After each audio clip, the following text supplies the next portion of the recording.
Hello दोस्तों, welcome back to new video. तो दोस्तों, ex serviceman contributory health scheme department of ESW ministry of defence के अंदर हिमाचल प्रदेश के अंदर भी काफ़ी शाखाएं हैं। ठीक है, आप लोगों को पता है कि हिमाचल प्रदेश के अंदर भी काफ़ी ब्रांचेज हैं इसकी। तो इसी को देखते हुए हिमाचल प्रदेश में भी अब वैकेंसीज जो होती हैं वो आउट की गई हैं ईसीएचएस के अंदर। ठीक है, तो अब हमारे हिमाचल के लिए वैकेंसीज आउट हुई हैं, फॉर्म आउट हुए हैं, तो सोचा आप सभी लोगों को इसके बारे में एक बार अवगत करवा देते हैं। जो कैंडिडेट इन फॉर्म को भरना चाहते होंगे वो सिंपली फॉर्म भर सकते हैं।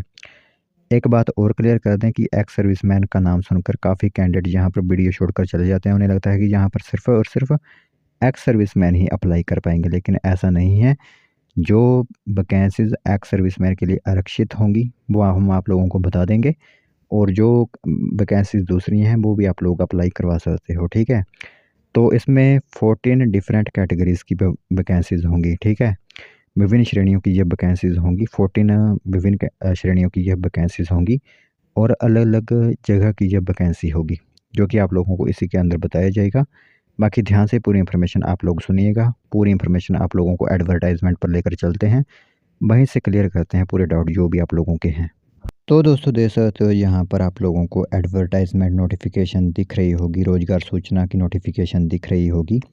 और इस बार जो हमारा हेडक्वार्टर रहने वाला है, क्योंकि आप लोगों को पता है कि एक हेडक्वार्टर हमारा धर्मशाला में है, जोर कैंट जिसे हम कहते हैं, और एक हेडक्वार्टर आप लोगों का पालमपुर में भी है। ठीक है, तो आज जो नोटिफिकेशन है वो आप लोगों की पालमपुर हेडक्वार्टर से निकली हुई है, लेकिन जो वैकेंसी निकली हुई हैं वो आप लोगों के जो पॉलीक्लिनिक स्थान है, जैसे कि पालमपुर, मंडी और भोरंज, इन 3 जगह की ये वैकेंसी जो है वो आउट की गई है।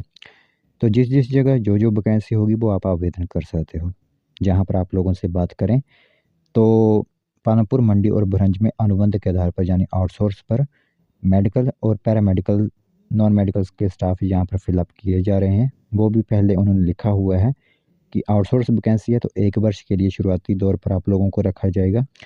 इसके बाद अधिकतम आयु प्राप्त करने के लिए आवेदन पत्र जो होते हैं वो आमंत्रित किए गए हैं। ठीक है, अतिरिक्त अवधि के लिए आप लोगों की सेवाएं एक्सटेंड की जा सकती हैं। तो पहली जो पोस्ट है वो निकली हुई है ऑफिसर इंचार्ज की। यह जो पोस्ट है वो भूतपूर्व सैनिक के लिए आरक्षित है, यानी सिर्फ इसे एक्स सर्विसमैन ही अप्लाई कर पाएंगे।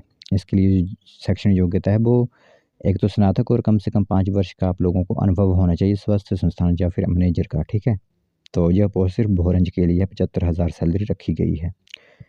दूसरी पोस्ट होगी चिकित्सा अधिकारी की, एमबीबीएस और कम से कम 5 वर्ष का अनुभव, तो इसे लगभग कोई भी अप्लाई कर सकता है। ठीक है, तो एक पोस्ट मंडी के लिए है, 2 पोस्ट भोरंज के लिए, 75,000 सैलरी यहाँ पर भी होगी। तीसरी पोस्ट होगी चिकित्सा विशेषज्ञ को, तो इसमें संबंधित विशेष में एमडी, एमएस या पीजी वगैरह 3 वर्ष का अनुभव है। 2 वैकेंसीज पालमपुर के लिए हैं। इसमें आप लोगों को जो सैलरी दी जाएगी वो 1,00,000 रुपये सैलरी होगी। ठीक है, और साथ ही साथ यहाँ पर देख सकते हो कि आप लोगों के लिए सफाई वाला, चौकीदार, चपरासी वगैरह की पोस्ट है, यानी क्लास 1 से लेकर क्लास 4 तक आप लोगों के लिए पोस्ट जहाँ पर रहेंगी। तो ध्यान से आप लोग इस इन्फॉर्मेशन को सुनते रहिए। ठीक है, तो दोस्तों, नोटिफिकेशन आप लोगों को दिख रही है, तो आप खुद भी इसे रीड कर सकते हो, क्योंकि अगर मैं काफ़ी इसे पूरी डिटेल में बताने लगा तो आप लोगों के लिए वीडियो लंबी बन जाएगी। तो आप खुद इसे रीड कर सकते हो। जैसे लैब सहायक की वैकेंसी है, बाकी आप यहाँ पर देख सकते हो क्या योग्यता है और किस जगह की ये वैकेंसी है और सैलरी क्या है। ठीक है, इसी तरह आप लोगों की यहाँ पर लैब टेक्नीशियन की वैकेंसी है, फिजियोथेरेपिस्ट, फार्मासिस्ट, नर्सिंग सहायक, दंत सहायक यानी डेंटिस्ट, डाटा एंट्री ऑपरेटर की वैकेंसी है। यहाँ पर आप देख सकते हो क्या क्या आप लोगों के लिए योग्यताएं हैं और कौन सी पोस्ट आप लोगों के लिए सिर्फ यहाँ पर पूर्व सैनिकों के लिए। जैसे यह पोस्ट जो आप नर्सिंग सहायक देख सकते हो, जिसमें जीएनएम डिप्लोमा बताया गया है और आर्म्ड फोर्स कोर्स वगैरह भी यहाँ पर बताया गया है। ठीक है, तो ये सिर्फ जो होंगी वो आप लोगों के लिए भूतपूर्व सैनिकों के लिए होंगी। बाकी कुछ पोस्ट दूसरी हैं जो कि भूतपूर्व सैनिकों के लिए नहीं है, क्योंकि इतने ज़्यादा एक्स सर्विसमैन मिलेंगे भी नहीं इनको। आप लोगों को खुद आइडिया लगा सकते हो कि इतने जो होते हैं वो नहीं मिलेंगे। तो इसीलिए यहाँ पर जो सिविलियन कैंडिडेट्स आस-पास के हैं, कोई पालमपुर से, मंडी या भोरंज से वीडियो देख रहा है, तो वो खुद एक बार वहाँ पर जाकर भी पूछ सकता है कि क्या सिविलियन कैंडिडेट भी यहाँ पर अप्लाई कर दें या फिर नहीं। ठीक है, बाकी हमारी तरफ से तो भर सकते हैं इन फॉर्म को, क्योंकि इतने ज़्यादा वहाँ पर एक्स सर्विसमैन इनको मिलेंगे भी नहीं। ठीक है, तो यहाँ पर देख सकते हो कि यह टोटल वैकेंसीज़ आप लोगों के लिए हैं। एप्लीकेशन फॉर्म जो होगा वो आप लोगों के लिए डिस्क्रिप्शन में प्रोवाइड करवाया गया है। कुछ आप लोगों के लिए टाइमिंग बता दें या फिर तारीख बता दें कब तक आप फॉर्म आवेदन कर सकते हो। तो अंतिम तिथि दी गई है 14 मार्च 2025, ठीक है। तो आप लोगों के फॉर्म जो होते हैं वो स्टेशन हेडक्वार्टर पालमपुर में ही पहुंचने चाहिए।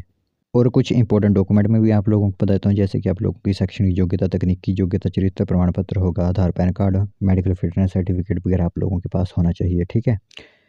तो फिर 14 मार्च तक आप फॉर्म आवेदन करोगे और 19 मार्च को एक आप लोगों का इंटरव्यू होगा, जो कि आप लोगों का पालमपुर में ही होगा, ठीक है।